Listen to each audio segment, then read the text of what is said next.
Ladies and gentlemen, welcome to 100 Proof, brand new show starring yours truly, the real Charlemagne. And to my right, I have the distinguished guest, Kev, always on my couch, Lawrence. Right. And Miles. Hey now. AKA Miles Davis. See the God. Oh, I'm not See the God, man. I can't be See the God, you know what I mean? But there is a case of identity theft. LifeLock. You know what I'm saying? I'm going to have to get a LifeLock. Apparently there's a lot of things going on. Facts. Anyway, welcome to 100 Proof. This is our first show, and my name is Charlemagne, as you can tell, the real. And our first topic, we're going to talk about hip-hop and everything, but with like an urban edge with a different perspective. And our first topic is the dealer versus the user. Now, let's do a background so that way everybody's clear on what I'm talking about. The discussion has been that old hip-hop had the dealer, a la Jay-Z, and he would talk about hip-hop from his perspective, versus the new, which is like a Future, who talks about Molly's and Percocets. Now, the argument has been that they're both equal. I disagree. No, they're not. Okay, and what's your perspective on that? You can't be equal because you're always gonna look down at your buyer. The seller always looks at it from a higher place than the buyer. You're always gonna be my sheep. It's just what you could be nice to the person. Yeah. You could be cool to the people that's buying from you, but realistically, that you're low level than me. On that What's your point of take, view, Miles? and especially from music wise, who wants to be a crackhead? Nah, that's always been my thing, but I'd love to hear your take. You know what's really crazy is that to me that just sounds like, with a lot of the debates that go on, you know what I mean? It almost sounds like that's an excuse that was come up with to, make today's hip hop relevant. You know what I'm saying? It's kind of one of those perspectives like, yo, man, just stop taking drugs, man, and talking about it, bro. Stop taking drugs. And it's like, yo, and back in the day, the so-called dealer, yo, man, what people tend to forget is that hip hop, when it was in its inception, always has been, and to me and my generation always will be, an art form. And once the perception of reality and art, when that got blended and confused, that's what jacked up hip hop. It was like you couldn't really even be speaking about, you couldn't really speak about it unless you were living it. But hip hop was an art. Not, to my knowledge, and correct me, Nas never lived it, right? Right, I think he always said that, right? Secondhand. You understand? So it's like it's always an art form, and so that dealer, dealer user, yeah. is to me that's just a cop out to try to stay relevant to also give an excuse to what it is that you're doing. My take on it has always been like, even when we say dealer versus user, we wanted to emulate the dealer. We knew it was wrong, but we saw them with the Jeeps, the fat gold chains. I'm talking from my perspective as older. Like, I saw that, I knew it was wrong, but I went about and trying to get the gear and what they had the legal way. Of course. You know what I'm saying? I never looked at a new rapper like, saying Percocets, like, what does that inspire me to do? Like take drugs? Like, how does that make it equal? Right. And another thing is that to me, I felt like you said, the reality and the art got mixed, but on the real, like, some people, when they did that, was to bring themselves out of a certain situation. True. What are you bringing out of the user end? I'll give you a perfect example, then I'll let y'all take back over. It's like a bill is on the table. What you gonna do? Hustle to get it, or you gonna get drugs to escape it? You feel me? What's going? Because like I don't understand. I understand like what am I gonna do? Hustle to get it? I'd rather do that than take drugs to escape it. I wake up, the bill is still there. Still there. That's And a big thing with that also, and realistically, in the shower, I take the most Molly's ever when I'm bathing. When I'm doing my armpits, I'm a Molly. Also, when I'm shaving, I'm the biggest cocaine dealer ever. Nobody's bigger than me when I'm selling cocaine. Yeah. When I'm shaving. Right. After I'm done shaving, I'm not doing that anymore. So, I'll be honest if I can't say that I haven't dance or like some of the music that I heard that may have those stuff in it. But luckily with me, I was able to have not just parents but peoples to let me understand the difference between music or so-called art and weirdoism. And to me, that's weirdoism. That is a real word too, weirdoism. You look it up in my dictionary. But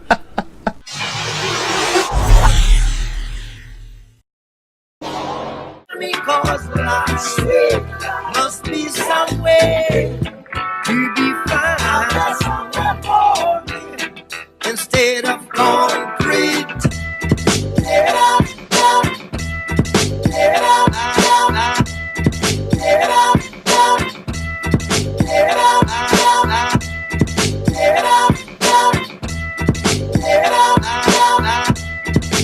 up.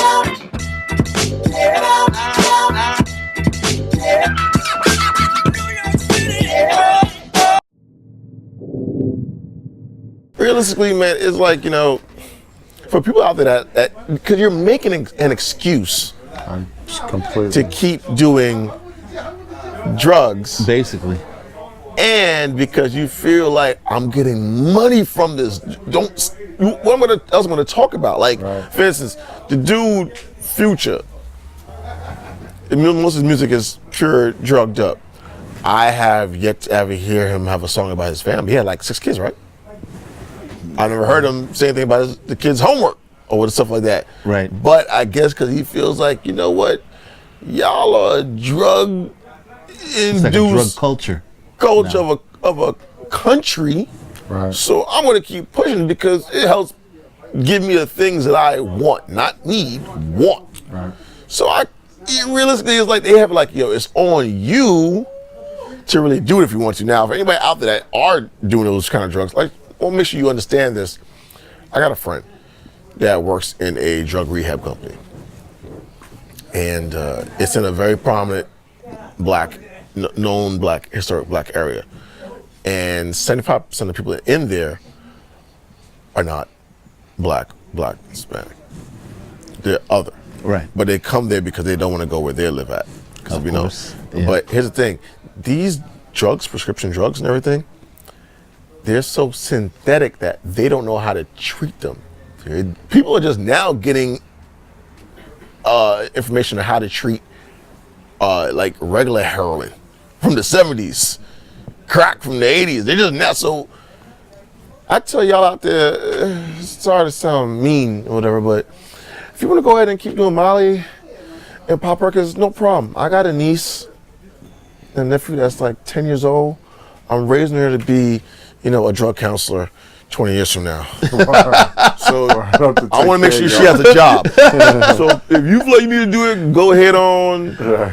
I'm happy to go give my family work.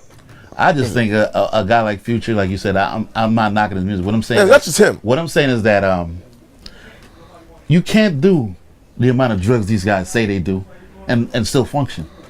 You get what I'm saying? So I don't understand why you would emulate that and not know that Future, at the end of the day, he's a businessman.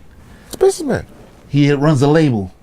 He has different opportunities out there, like he's doing clubs or whatever. And you think he would do all that and still take Molly and Percocet? Like you really think that he's gonna do all that? I tell him or whomever artist out there, if you feel like, you know, forget about the facts of these drugs being so synthetic that they don't know how to treat them. If you feel like, you know what, I hate y'all, I'm gonna do what I want to do. No problem. Like I said, I have a niece. She's about 10. I got some other my little cousins in Jamaica. They're like 5. I want to make sure that they have a great job, a career, taking care of you and just giving you water pills until you come back. So keep going. You know what I'm saying? Keep going. There's money where you at. You know what I mean? Lawrence family, we're gonna win. But anyway, I'm sorry. I didn't mean to No, that's fine. That's fine. I really feel like, man, it's got to get back to the art form and people, because if it was really looked at as an art form, and I think as being there from the inception, as a little kid, you know, that if my generation said hip hop was whack, there'd be no hip hop. right? It'd be like, yo, that's whack. Okay, so that's whack. But we embraced it and we loved it, but we embraced the culture of it. We embraced the storytelling of it. I mean, like if you think back to, you know, what everybody knows or thinks as the first song, you know, Rapper's Delight, when you know, they stole Kaz's rhyme, but that's a whole nother thing. They did. But that's a whole nother story. But even in the rhyme, when he was talking about Superman and, you know, my girlfriend Lois the thing Lane, on you know what I TV mean? on the wall, yeah, I feel Yeah, that. you know, and Mile J and all that kind of stuff. You know, they talked about stuff that shows you the art form of it. Nobody was like, yo, I'm gonna be like Superman, yo, and jump out the window. That's only if he was on dust. Right. But that's that's another Rainbow. that's a whole nother. Oh, But the red- But and that's actually, the if you want to same. go to the first record, it was the Fatback Band. Right, of course. That Do It To Me. And course. the guy was talking nonsense, but it was the first time you heard hip hop on the radio. Like, I don't sell burgers or French fries, Right. but I'm here to make your nature Right. rise. that was good stuff, That's right stuff, there. You know right. what I mean?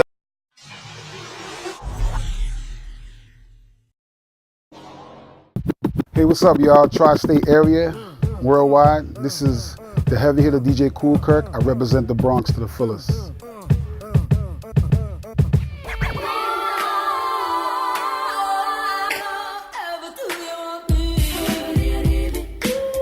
My passion of DJing will keep me going, that I will always love music for the rest of my life. So I'm gonna always take that to the end of the road for me until I'm, yeah. So no matter if I'll make it or not, or make it whatever, how these popular these are now, passion will always be my music. So I always love it.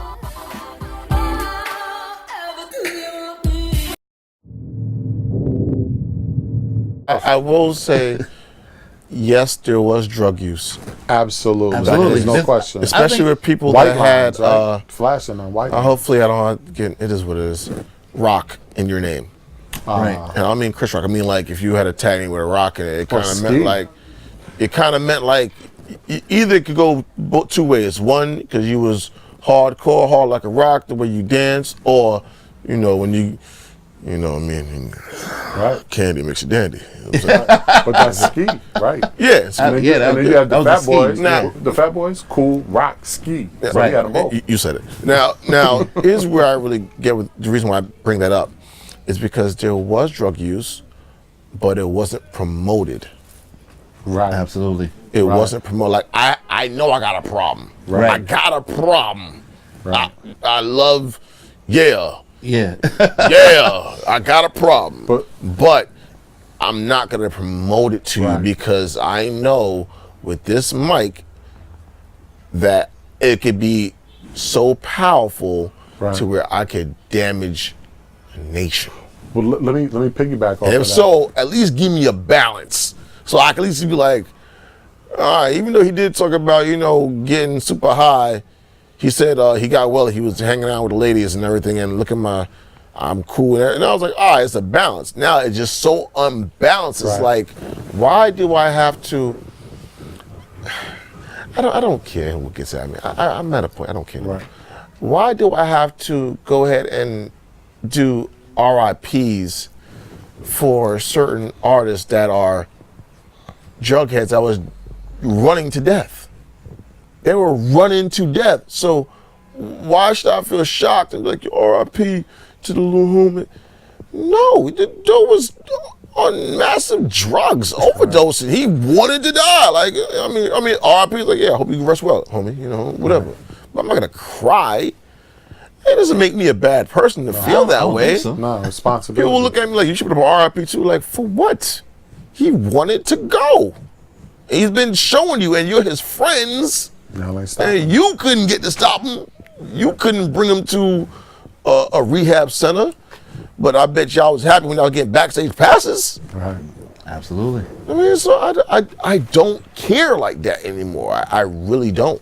I come from the Bronx, where this is the home of the crackheads. Not just hip hop, this is the home of the crackheads. This is the home of the dope fiend lean. Like, they still, blessings anybody got a family like that, but if you're 40 and up above, I can feel you. If you're under 40 and you're doing crack, I don't feel for you because too many messages. No too many. doubt. But this is the reason why you grow up, you see what it does. Like, You see somebody do the Michael Jackson lean, or like he was that was seen it. Thriller, not Thriller. The other one, where Smooth Criminal, the Smooth lean. Criminal, yeah. I seen that. I grew up seeing that. You know what I'm saying? So, if we know what these drugs could do to you, why are you still messing with them? Right. But let me piggyback on something that you said, man. It's when you talk about like they weren't telling you to do that. I think that even comes from the inception in the neighborhood. You know what I mean? So we all grew up. We knew what I turned back in. We knew the stick-up kids. We knew the boosters. We knew the cats that was out there doing that, right? But they didn't. Allegedly, so, I was. So, but on they my couch. wasn't like, hey, yo, let's Shaw, yo, Shaw, come with me, man. Let's go. They was be like, yo, Shaw, this ain't for you. Right, You know what I'm I saying? never had that impression. Right. I Because that had good wasn't friends, it. yeah. They knew who you were, what you did, and you either rolled with that crew or you was at the crew with your box outside listening to the music or whatever the case may be, breakdancing. But it didn't pollinate like that. You never really blasted about what you were doing either. Like, Right. But like but on the like block, people you knew. know, okay, this person, man or woman, is selling this stuff. You do what you do when you go about your business. If you want to buy from the person, you go. Now it's like, it's so different to the point to where I can't, if I'm a young person, which I am, a younger person, I am. We all young, ain't we? And if I'm looking Yeah, on, my gray I beard. gotta say it is, because I'm not gonna get hired from this, so it doesn't matter. If I turn on ESPN and I see Lil Wayne doing commentating, and I'm thinking to myself, Yo, that was crazy. all Wayne ever talked about, That was the crazy. majority of stuff he talked about was, non-positive stuff.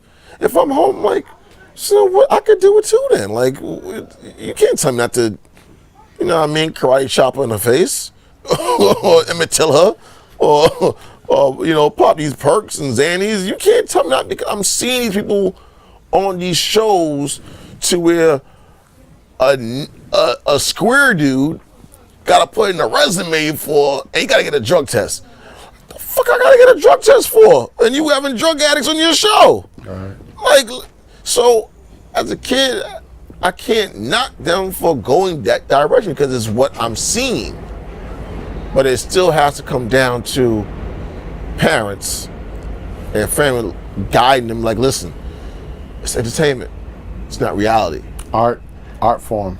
I knew when I was a kid, I wanted to gut people with the Rambo knife and do what Rambo did and put the red bandana, the string around my head. But I know that's not reality. That ain't real. And I was taught it's not reality. Right. But And some Sylvester kids Stallone. are actually more adult than the parents because parents is on some other stuff. Yeah, but Sylvester Stallone, we So didn't it comes expect to him to be living accountability it. too, and just I understand people say, "Listen, Kev, I'm making money off this right here," and it's like you're like, I'm not gonna lie. Sometimes I can sound hypocritical. I can say this, and then I'll be in the club like, you know what I mean? You know what we do. I don't do anything, but I'm just saying, like, it does come to a point like, all right, you made your money, man. You made your money. Let me hear something else, bro. Well, there was no depth in the album, so that's what we're trying to just say, just the bottom line. And we'll leave it at that, guys. All right? Stay tuned. There's more 100 Proof.